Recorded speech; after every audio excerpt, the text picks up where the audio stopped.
उन्नाव पहुंची राज्यपाल आनंदीबेन पटेल। जिला प्रशासन ने राज्यपाल का किया स्वागत, बच्चों को बांटी संसाधन किट।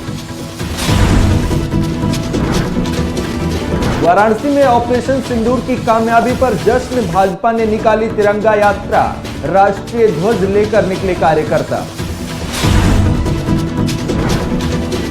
कानपुर के सीएसजेएमयू ने तुर्की यूनिवर्सिटी से तोड़ा रिश्ता, पाकिस्तान समर्थक रुख पर एमओयू रद्द। और बहराइच में एक्शन में जिलाधिकारी मोनिका रानी, माध्यमिक विद्यालय का किया निरीक्षण, विद्यालय में मिली खामियों से डीएम दिखी खफा। नमस्कार, आप देख रहे हैं आज की खबर। मैं परमानंद पांडे। आइए देखते हैं उत्तर प्रदेश की कुछ अहम खबरें।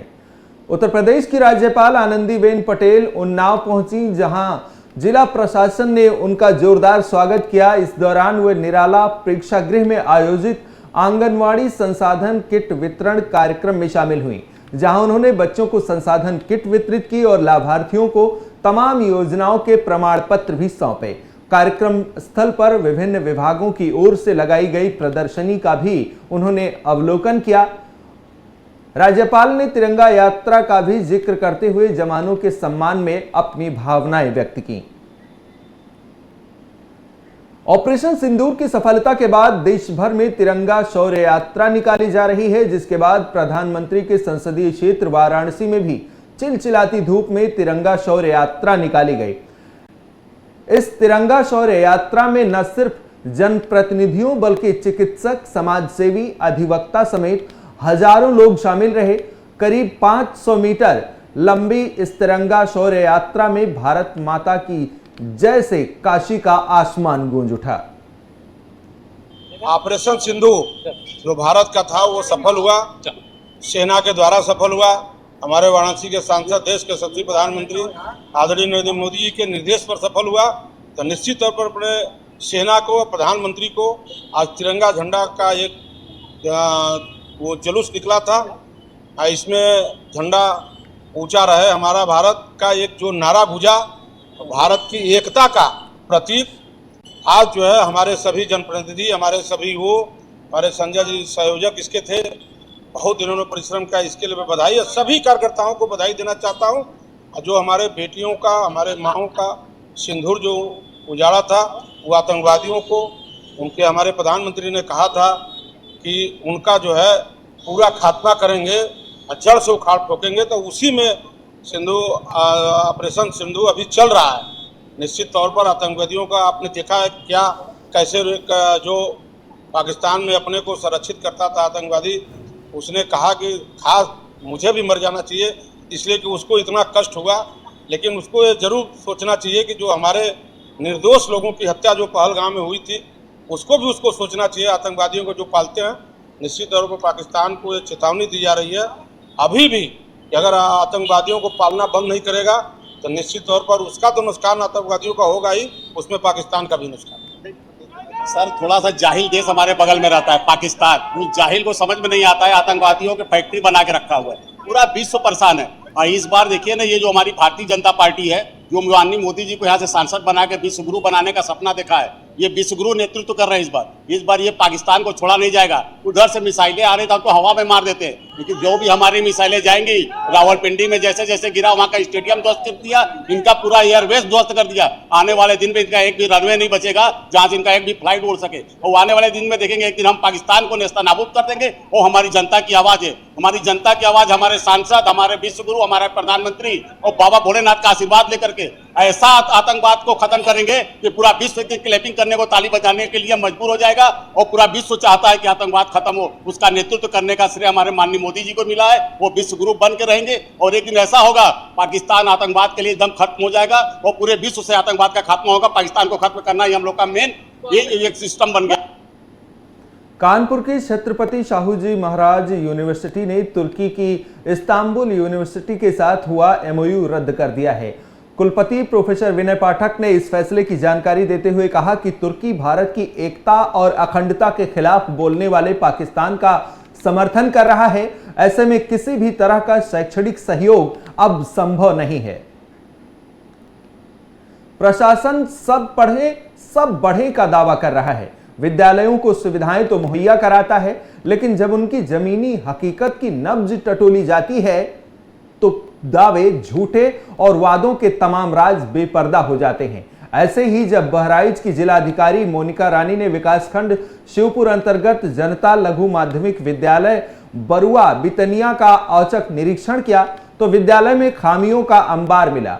बता दें कि निरीक्षण के दौरान पठन पाठन की व्यवस्था दुरुस्त न पाए जाने, निर्धारित मेन्यू के अनुसार भोजन की तैयारी न मिलने और बच्चों की पुस्तकें ठीक न होने जैसी कई खामियों का संज्ञान लेते हुए डीएम ने खंड शिक्षा अधिकारी का स्थानांतरण करने के निर्देश दिए। गर्मी के तीखे तेवर और चिलचिलाती धूप में जहां एक तरफ हर किसी को जल्दी से घर पहुंचना होता है, तो वहीं दूसरी तरफ यातायात को सुगम बनाने के लिए सड़क पर ट्रैफिक पुलिस लगातार मुस्तैद रहती है। ऐसे में गर्मी से उनको राहत देने के लिए अलीगढ़ एसएसपी ने बड़ा कदम उठाया है। उन्होंने ट्रैफिक पुलिस को एसी हेलमेट वितरित किए हैं, जिससे उन्हें गर्मी से राहत मिलेगी और स्वास्थ्य की सुरक्षा और कार्य क्षमता में भी वृद्धि होगी। इससे थोड़ा ठंडक मिलेगी सिर में। अब कैसा लग रहा है? इससे गर्मी ना अब कैसा लग रहा है? अब थोड़ा ठंडा लग रहा है। तो इसमें कोई इलेक्ट्रॉनिक? हाँ, इलेक्ट्रॉनिक मशीन है, बैटरी है पीछे लगी हुई है। अच्छा। तो ये जो सरकार ने ये योजना चलाई है आपके लिए, ये सही चलाई है क्या? हाँ, हालांकि सही है इस समय। अच्छा। अब आगे का पता चलेगा कैसा महसूस होता है। देखिए, बढ़ती हुई गर्मी के साथ और बढ़ते हुए आधुनिकीकरण के साथ यूपी पुलिस भी आधुनिक होने की कोशिश कर रही है, अपना प्रयास है। इसी प्रयास में आज जनपद अलीगढ़ में जो वातानुकूलित एयर कंडीशनड हेलमेट्स बांटे जा रहे हैं हमारे पुलिसकर्मी को। इनिशियल फेज में हम लोग 50 एक ट्रायल रन है, बेसिकली हम लोग टेस्ट करना चाहते हैं कि क्या ये इफेक्टिव है या नहीं है। वैसे अन्य जनपदों में ये कानपुर में, आगरा में और भी जगहों पर ये पहले लॉन्च किया जा चुका है, वहाँ से इसका फीडबैक अच्छा है। तो हम लोग अपने अलीगढ़ में भी ये प्रयास कर रहे हैं कि इस बढ़ती हुई धूप से, जहाँ पे हमारे ट्रैफिक पुलिसमैन 40-45 डिग्री सेल्सियस जो कि नॉर्मल वातावरण का है, प्लस जो रोड का टेम्परेचर उससे बढ़ के ये कई बार फीलिंग 50 से प्लस का देता है, वहाँ पे खड़े होकर के दिन में धूप में अपनी ड्यूटी करना एक बहुत ही टफ कार्य है। इस टफ कार्य के लिए हम अपनी तरफ से क्या प्रयास कर सकते हैं कि उनमें थोड़ी सी उनके कार्य में थोड़ी सी उनकी हेल्प कर पाए। तो उसके प्रयास के तहत डायरेक्टरेट ने, यूपी ट्रैफिक डायरेक्टरेट ने ये हेलमेट्स भिजवाई हैं और इसका हम लोग ट्रायल रन करेंगे अगले कुछ। उत्तर प्रदेश राज्य महिला आयोग की सदस्य पूनम द्विवेदी ने अपने रायबरेली दौरे के दूसरे दिन सामुदायिक स्वास्थ्य केंद्र जतुआ टप्पा का औचक निरीक्षण किया। अचानक अस्पताल में महिला आयोग की सदस्य को देखकर स्टाफ में अफरा तफरी मच गई। इस दौरान पूनम द्विवेदी ने सर्वप्रथम इलाज कराने आए मरीजों को मिल रही अस्पताल में सुविधाओं के बारे में जानकारी ली, साथ ही स्टाफ का रजिस्टर भी चेक किया, साफ सफाई का जायजा लिया, डिलीवरी पॉइंट को चेक किया और महिला डॉक्टर से भी जानकारी ली। देखिए, जो मुझे फीडबैक मिला है पेशेंट्स के द्वारा, ठीक ही मिला है, अच्छा मिला है। परफॉर्मेंस तो ठीक बता रहे हैं, लेकिन थोड़ी बहुत कहीं कमियां हैं जो मुझे मिली नहीं। जैसे स्वच्छता में कमी है, मेंटेनेंस में कमी है। उसके लिए बताया गया है कि आगे बजट आएगा तो उसमें मेंटेनेंस टॉयलेट्स वगैरह की है जो भी है बताए जाएंगे। और कोई हिदायत दी गई? हिदायत यही दी गई है कि बढ़िया से काम करेंगे, पेशेंट कोई भी हो उसकी चिंता पूरी होनी चाहिए। अगर कहीं कोई दिक्कत है, परेशानी है, तो जिला अस्पताल वाले हैं, वहाँ पे सारी फैसिलिटीज़ हैं, यहाँ से रिफ़र होकर वो वहाँ जाती है। तो मुझे नहीं लग रहा है फीडबैक के आधार पर मैं कह रही कि यहाँ के जो रोगी हैं उनको कोई दिक्कत है। और दवाइयाँ वगैरह के बारे में भी बताया गया है कि निःशुल्क वही दवाइयाँ दी जाती हैं जो।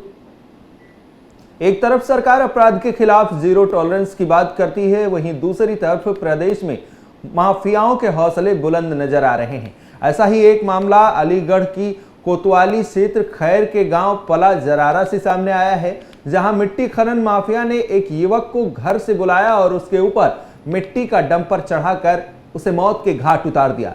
युवक को मौत की नींद सुलाने के बाद खनन माफिया ट्रैक्टर, ट्रॉली और डंपर समेत वहां पर छोड़कर फरार हो गया। घटना के बाद परिजनों समेत सैकड़ों की संख्या में स्थानीय ग्रामीण मौके पर पहुंच गए और सूचना पुलिस को दी। मौके पर पहुंची पुलिस ने शव को पोस्टमार्टम के लिए भेज दिया है और अग्रिम विधिक कार्रवाई भी शुरू कर दी है।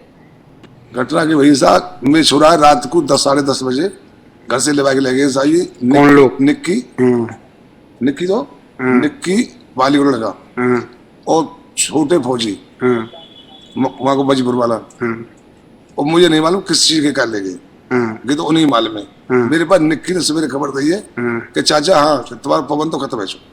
अच्छा, काय थे कि डंपल थे, डंपल चढ़े हुआ पे। काय का डंपर था वो? मट्टी का था। अच्छा अच्छा अच्छा, तुमने कहीं शिकायत की है इसकी? शिकायत हम थाने पे पड़े भाई साहब। अच्छा, सुबह तुम्हारी कोई सुनवाई हुई है कि नहीं? भाई अब देखो पोस्टमार्टम डेड बॉडी मिलती है। अच्छा, किसके खिलाफ शिकायत की है तुमने? शिकायत हम तो बब्बल के निक्की नाम से और छोटे फौजी नाम से शिकायत करेंगे। ये थाना मिर्जापुर में धोबी समुदाय को कपड़े धोने के लिए उचित स्थान न मिलने से परेशानी का सामना करना पड़ रहा है। इस समस्या के समाधान के लिए विंध्य रजक धोबी सुधार समिति का प्रतिनिधि मंडल जिलाधिकारी से मिला और ज्ञापन सौंपा। समिति के सदस्य ज्ञानचंद कनौजिया ने बताया कि समाजवादी पार्टी की सरकार में धोबी घाट बनाने का दावा किया गया था, लेकिन वह केवल कागजों तक ही सीमित रहा। नदी नालों पर अतिक्रमण के कारण धोबी समाज की समस्याएं लगातार बढ़ रही हैं। इससे उनके व्यवसाय पर प्रतिकूल प्रभाव भी पड़ रहा है। प्रतिनिधि मंडल ने जिलाधिकारी से समाज हित में धोबी घाट के निर्माण की मांग की है। आज हम लोग मिर्जापुर धोबी समाज के लोग एक पत्रक जिलाधिकारी महोदय को सौंपने आए हैं, जो कि मिर्जापुर में धोबी समाज काफ़ी पीड़ित है। अब आज मिर्जापुर में एक से एक वीआईपी लोगों को जो कपड़ा धोने के लिए होता है या कपड़ा धोते हैं, उनको धोने का कोई स्थान नहीं है। और इसके पहले कभी कभी धोबी समाज के लोग गंगा जी के किनारे कपड़ा धो लेते थे, लेकिन वहाँ पे स्वच्छता अभियान के तहत वहाँ मना कर दिया गया है। इसके पहले करीब 5-6 महीना पहले हमने जब जिलाधिकारी महोदय दिव्या मित्तल जी यहाँ पर जिलाधिकारी महोदय थी, तो हम लोगों ने इसके पत्र दिया था, जिसमें उसमें पास भी किया गया था और विकास भवन से एक जांच भी गया था। वहाँ के अधिकारी भी वहाँ पे जसवर पहाड़ी मझवा क्षेत्र में आरटीओ ऑफिस के पास में वहाँ चिन्हित किया गया था, लेकिन उनका ट्रांसफर होते ही लेकिन आज तक वहाँ धोबी घाट नहीं बन पाया, क्योंकि वहाँ स्थान हम लोग चुना गया है, वह स्थान धोबी घाट के लायक वहाँ है। और हम लोग इसके पहले भी मांग कर चुके हैं, लेकिन दलितों का कोई सुनवाई नहीं हो रहा है। हम लोग धोबी समाज के लोग हैं, कपड़ा धोने वाले लोग हैं, लोगों की सेवा करने वाले हैं। मैं जिलाधिकारी महोदय से मांग करता हूं कि एक धोबी घाट मिर्जापुर में बनवाया जाए, जिससे धोबी के एटा जिले में निधौली रोड स्थित सिंधी कॉलोनी में पूर्ति विभाग ने बड़ी कार्रवाई करते हुए अवैध एलपीजी गैस रिफिलिंग के कारोबार का खुलासा किया है। पूर्ति निरीक्षक दिग्विजय सिंह के नेतृत्व में टीम ने स्थानीय पुलिस की मदद से 2 अलग अलग स्थानों पर छापेमारी की। इस दौरान टीम ने कुल 38 गैस सिलेंडर, रिफिलिंग उपकरण और एक इलेक्ट्रॉनिक कांटा जब्त किया। यह पूरा सामान अवैध रूप से घरेलू सिलेंडरों से गैस रिफिल करने के काम में इस्तेमाल किया जा रहा था। कार्रवाई के बाद अधिकारियों ने बताया कि इस तरह की अवैध गतिविधियों से न सिर्फ आम जनता की जान खतरे में पड़ती है, बल्कि सरकारी संसाधनों का दुरुपयोग भी होता है। जानकारी मिली थी कि निधौली रोड पर गैस शिफ्टिंग का कार्य होता है। इसके क्रम में हमने अवगत कराया और यहाँ पर टीम के साथ छापा मारा। हमने एक जो भूरा उर्फ यतिन गुप्ता है, इनके यहाँ 8 सिलेंडर मिले हुए हैं और 8 सिलेंडर मिले रिफिलिंग मशीन, इलेक्ट्रॉनिक कांटा मिला हुआ है। इसी प्रकार हमने दिनेश कुमार, यहाँ मगन दुकान है, दिनेश कुमार पुत्री शांति स्वरूप, इनके यहाँ 30 सिलेंडर मिले हुए हैं और रिफिलिंग मशीन मिली हुई है। ये लोग क्या करते हैं, वाहनों में गैस से बताए 70 रुपये प्रति किलो के हिसाब से गाड़ियों में जो अंदाजे के उससे गाड़ियाँ हैं तो एलपीजी भरी जाती है, वो गैस रिफिलिंग का काम करते हैं। तो ये कब से कार्रवाई चल रही, तो कब तक जारी रहेगी? ये कार्रवाई अनवरत जारी रहेगी जब तक ये लोग काम करना बंद नहीं कर देंगे। इन लोग खिलाफ ऐसी कार्रवाई होती रहेगी। रेस्टोरेंट हुए, गैरेज होम हुए और जो भी अवैध रूप से गैस खबर झांसी से है, जहां पुलिस को बड़ी सफलता हासिल हुई है। दरअसल पुलिस ने नौगांव थाना क्षेत्र से फिल्मी अंदाज में अपहरण की गई एक युवती को 24 घंटे के भीतर बरामद कर लिया है, लेकिन आरोपी अभी भी फरार हैं, जिनकी गिरफ्तारी के लिए पुलिस की कई टीमें अभी भी सक्रिय हैं। मामले की जानकारी देते हुए पुलिस अधीक्षक अगम जैन ने बताया कि लड़की सुरक्षित है और अपने परिजनों से बात भी कर ली है। मई 5/6 की रात्रि में रक्षा कस्बे के रहने वाले राजेश राय की बोलेरो चोरी हो गई थी। इस संबंध में उनकी तहरीर पर थाना रक्षा पे उचित धाराओं में अभियोग पंजीकृत कर लिया गया था। वरिष्ठ पुलिस अधीक्षक महोदय के निर्देशन में स्वाट सर्विलांस तथा थानाध्यक्ष रक्षा की टीम लगातार इस केस को वर्कआउट करने हेतु लगी हुई थी और इस बीच में सीसीटीवी फुटेज आदि से अपराधियों को चिन्हित कर लिया गया था। आज स्वाट टीम प्रभारी तथा थानाध्यक्ष रक्षा को मुखबिर की सूचना थी कि पुनावली रोड से होते हुए अपराधी जिन लोगों ने बोलेरो चोरी की हुई है वो लेकर के एमपी की तरफ निकलने वाले हैं। इस सूचना पर पुनावली रोड पर स्थित पुलिया पर रोड को ब्लॉक करके इन टीमों के द्वारा चेकिंग की जा रही थी। इसी बीच चोरी गई बोलेरो उधर से निकलने लगी।